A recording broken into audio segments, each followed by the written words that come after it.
PNRD অৰ্থাৎ গ্ৰাম পঞ্চায়তত ওলাইছে 1508টা পোষ্টৰ বাবে ৰিক্ৰুইটমেণ্ট তাৰ বাবে অনলাইন এপ্লাই হৈছে আৰু এই পোষ্টসমূহ কি আৰু ইয়াৰ বাবে কি শিক্ষাগত অৰ্হতাৰ প্ৰয়োজন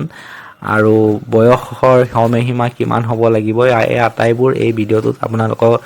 জনাম ইয়াৰ পোষ্টসমূহ কেনেকুৱা ধৰণৰ হ'ব আৰু কিমান বয়সৰ ভিতৰত হ'ব লাগিব আটাইবোৰ জনাম এয়া ভিডিঅ'টো স্কিপ নকৰাকৈ শেষলৈকে চাই যাব মই আপোনালোকক দেখুৱাই গৈছো এক নম্বৰ পোষ্টটো হৈছে এক্ৰেডিটেড ইঞ্জিনিয়াৰ ইয়াৰ পোষ্ট আছে 291টা আৰু ইয়াৰ হ'ব আন্ডাৰ MGNREGA আন্ডাৰত মান্থলি স্যালাৰিটো হ'ব 18000 টকা আৰু এডুকেশ্যনেল কোৱালিফিকেশ্যন ইয়াৰ বাবে লাগিব diploma in civil engineering with diploma in computer application candidate should be versed in mobile application তেওঁলোকৰ থাকিব লাগিব ইঞ্জিনিয়াৰিং ডিপ্লোমা থাকিব লাগিব সিভিল ইঞ্জিনিয়াৰিং আৰু লগতে কম্পিউটাৰ মিনিমাম 6 মান্থছৰ আৰু লগতে মোবাইলৰ এপ্লিকেশ্যন ভালদৰে চলাব পৰা হ'ব লাগিব আৰু 2 নম্বৰ পোষ্টটো হৈছে গ্ৰাম ৰোজগাৰ সহায়ক ইয়াতে পোষ্ট আছে 464টা আৰু এটো MGNREGA আন্ডাৰত ইয়াৰ বাবে স্যালাৰি হ'ব মান্থলি 15000 টকা আৰু ইয়াৰ এই পোষ্টৰ বাবে এডুকেশ্যনেল কোৱালিফিকেশ্যন লাগিব গ্ৰেজুৱেট হ'ব লাগিব যিকোনো এটা ষ্ট্ৰীমত গ্ৰেজুৱেট আৰু মিনিমাম 50% মাৰ্কস পাব লাগিব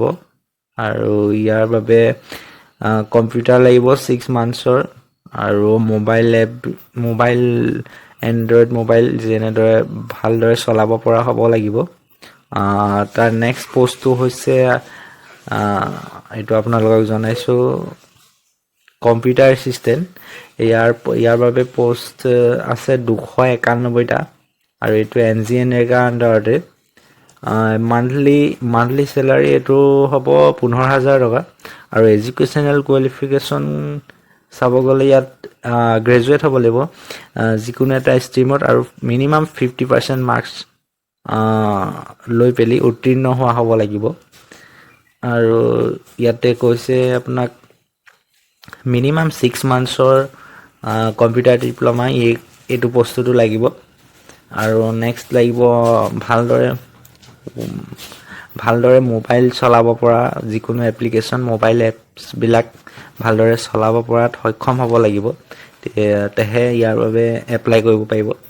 নেক্সট 4 নম্বৰ পোষ্টটো হৈছে গ্ৰাম পঞ্চায়ত কোঅৰ্ডিনেটৰ ইয়াৰ বাবে পোষ্ট আছে 462টা এটো PMAYG আৰু ফাইনেন্স কমিশ্যন আন্ডাৰত মান্থলি ইয়াৰ স্যালাৰি হ'ব 15000 টকা এডুকেশ্যনেল কোৱালিফিকেশ্যন এটোৰ বাবে লাগিব আপোনালোকক থাকিব লাগিব গ্ৰেজুৱেট যিকোনো এটা ষ্ট্ৰীমত আৰু এটোৰ বাবেও মিনিমাম 50% মাৰ্কস পাই পেলি উত্তীৰ্ণ হ'ব লাগিব ইয়াতে আপোনাৰ কম্পিউটাৰ ডিপ্লোমা থাকিব লাগিব মিনিমাম কম্পিউটাৰ 6 মান্থছ ডিউৰেশ্যনৰ এটা এখন সাৰ্টিফিকেট থাকিব লাগিব আপোনালোকৰ আৰু এই পোষ্টৰ বাবেও ভালদৰে মোবাইল চলাব পৰা এপ্লিকেশ্যন সমূহত দেন নেক্সট আপোনালোকক লাগিব এজ লিমিটটো হ'ব লাগিব আপোনাৰ 18 পৰা 40 বছৰ এজ লিমিট দিয়া হৈছে আৰু এই এজ লিমিটত ৰিলেক্সেশন আছে কিছুমান SC ST বাবে 5 বছৰ ৰিলেক্সেশন আছে এটো ধৰি লওক 40 বছৰ SC SC 45 হলো হ'ব OBC কাৰণে 43 হলো হ'ব কিন্তু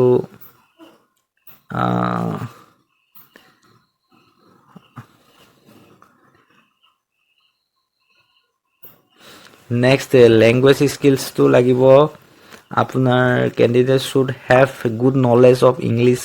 and Hindi language apart from Assamese Hindi English আৰু Assamese এই তিনটা ভাষায় জ্ঞান থাকিব লাগিব তেওঁলোকৰ তেতিয়া এপ্লাই কৰিব পাৰিব ধৰি লওক citizenship Indian citizen হলেই হ'ব ধৰি লওক application fee এটো কোনো ধৰণৰ ইয়াত এপ্লিকেশ্যন ফি নাই